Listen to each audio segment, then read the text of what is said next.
Hello and welcome to Eat Good, and I'm your host, Kirly Sue. And this is a request show where I take requests from you, the viewers, for really nice, tasty, easy to make vegan meals.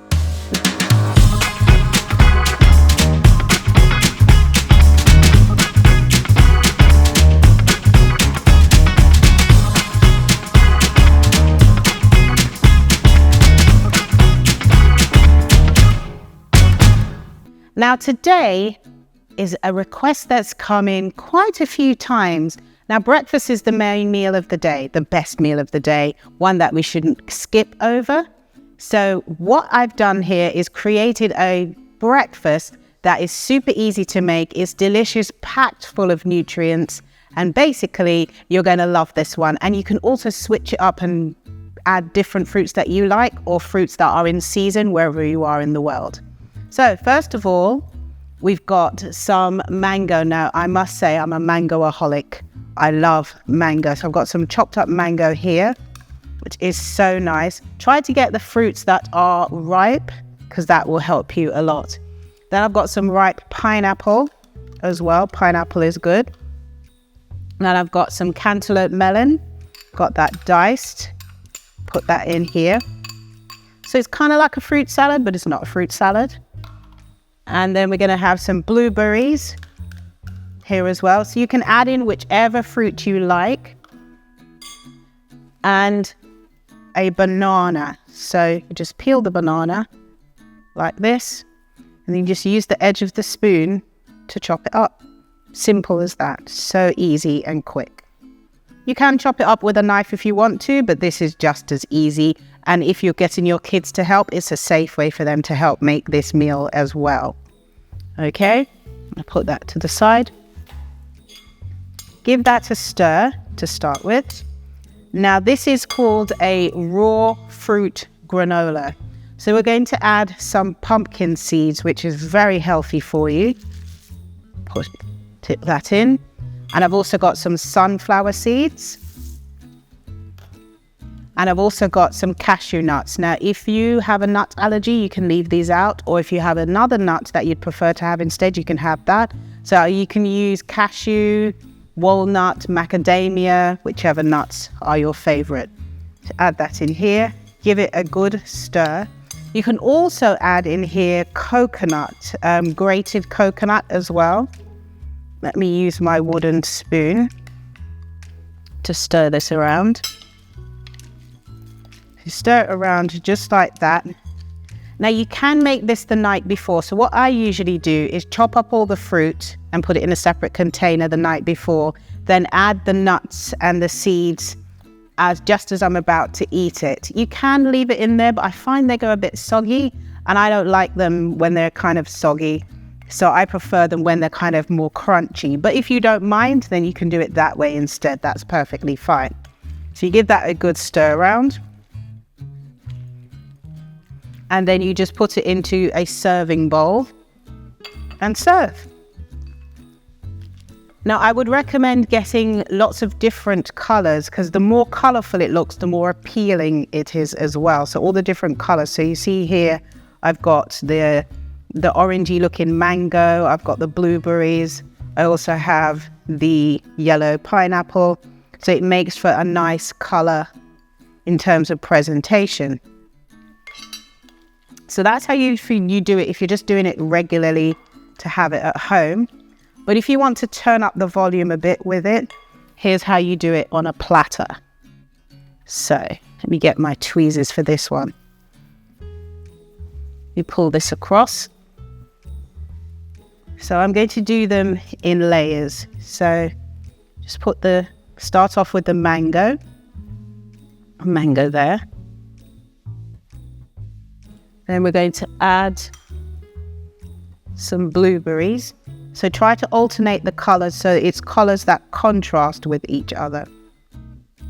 And putting in the blueberries so we can kind of let them fall and then push them over like this.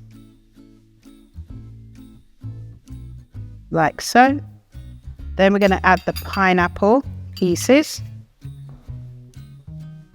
Because remember, people eat with their eyes as well as with their taste buds. So put the pineapple there like that. Then we're going to add some pumpkin seeds, just like that.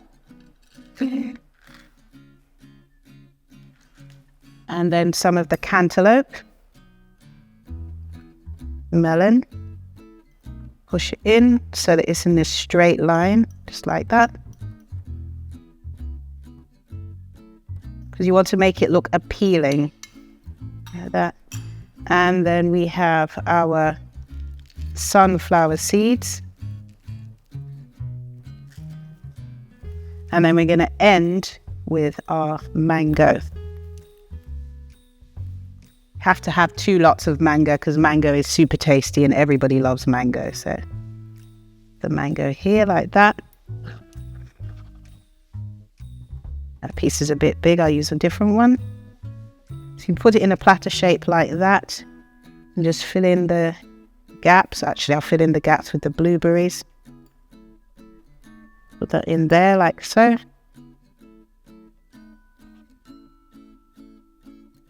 And just a few more. And you can kind of look at it and tweak it a little bit. So if the cantaloupe can move over a bit and you want to add a little bit more of the seeds,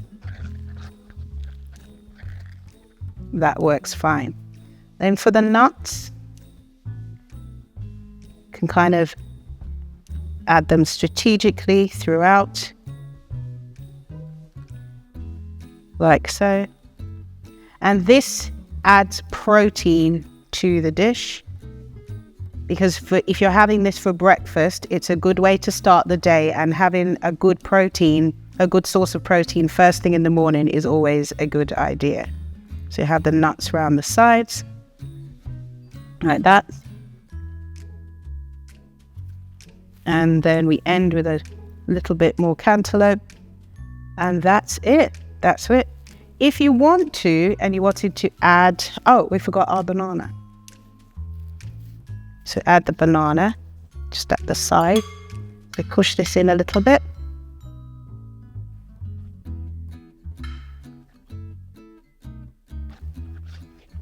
So turn this that way. Yeah. Always make it look neat as you go along, because then it looks more appealing. Because you can get more people to eat healthy if you present it in a nice way. There you go. So there's our banana on the side as well. You can, if you want, add a sprig of mint in the middle. But there you have it. There is our raw fruit granola. This is our home style one, and this is our more restaurant style one. And that's how you make your raw fruit granola.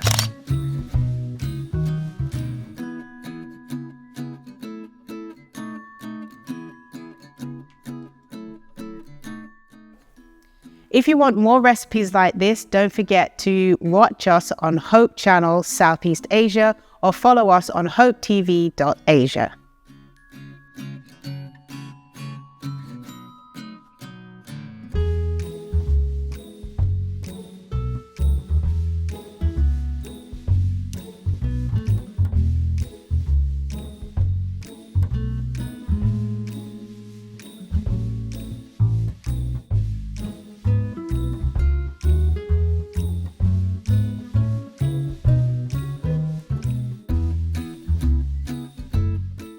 My impression on vegan diet is that it's very ideal because the health trend nowadays acknowledges that vegan diet helps you to live a better life. But also I believe that it's an ideal intention when we were created. So if we go with that, it's in our manual of life to give you the utmost enjoyment of life.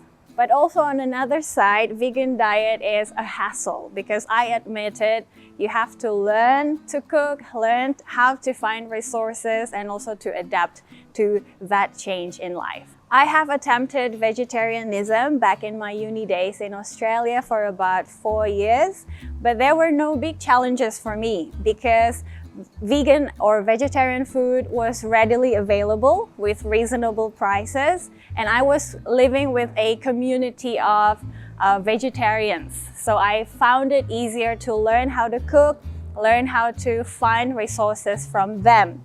And also because I found it a hassle to prepare food with meat, chicken and fish, so I preferred a more simple food with vegetables and nuts and all those kind of things. So yeah, there were no big challenges for me. Yeah, so I relate to your concerns about finding good replacements, but my suggestions would be, before you go into the path of vegetarianism, I would like you to learn about nutrition, what's good for your body, what's available in your area. Like when I was back in Australia, tempeh was a luxury, but in Indonesia where I'm living, it's common food. So go for tempeh or anything that's readily available in your area. Also learn to cook vegetarian food and give time for your body to adapt to the changes. So I recommend you to have a nutritionist, have a doctor friend who would help you to check on your nutrition in your blood and to see if you can adjust to that and go further in doing that lifestyle for the rest of your life. So yeah, learn and adapt to it. And one more thing, find a supportive community to live the same lifestyle with you. As for me, it was a church community. If you could find friends or even online friends who would help you to go through that lifestyle, that will be great. We now come to our viewer questions, and I get tons of questions, and I love to have your questions. Keep them coming and I'll answer as many as I possibly can. Today's question is about protein sources. Now, it's kind of a strange thing for me as a vegan. People are always worried about where your protein comes from. I really don't know why. However, one person asked, a few of you have asked actually, where do vegans get their protein sources from? There are so many ways you can get protein without having meat. So for example, nuts, lots of different nuts. Nuts is a rich protein source. So you can have nuts, you can have peanut butter, because that's obviously made from nuts. Any kind of nut is a rich protein source. Now, not just nuts, you can also have beans and pulses. Lots of beans and pulses are rich in protein. For example, kidney beans, or in some countries they call them red beans. Those are high in protein as well. There's protein in lots of things. There's protein in broccoli and so forth as well. So you don't really need to worry too much about getting protein when you're a vegan. All you have to do is when you do your meal, make sure you identify what the protein source is in the meal to make sure you're getting enough protein. But to be honest, if you're having a whole food, plant-based, healthy, balanced diet, you don't need to worry, because that is something you will most definitely get if you're following the right track with regard to your vegan diet. So in addition to that, to make sure you get enough protein, I think in the morning, it's good to have some kind of breakfast like the one we just had in today's show. It has nuts in it, it has seeds and so forth. That gives you a protein boost. It's good to have protein boost first thing in the morning. That's good for the body.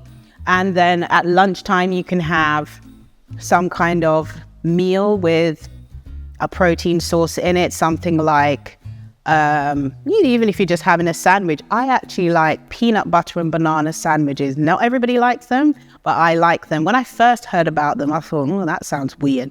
Try it before you knock it. So peanut butter and banana sandwiches if you're on the go at lunchtime.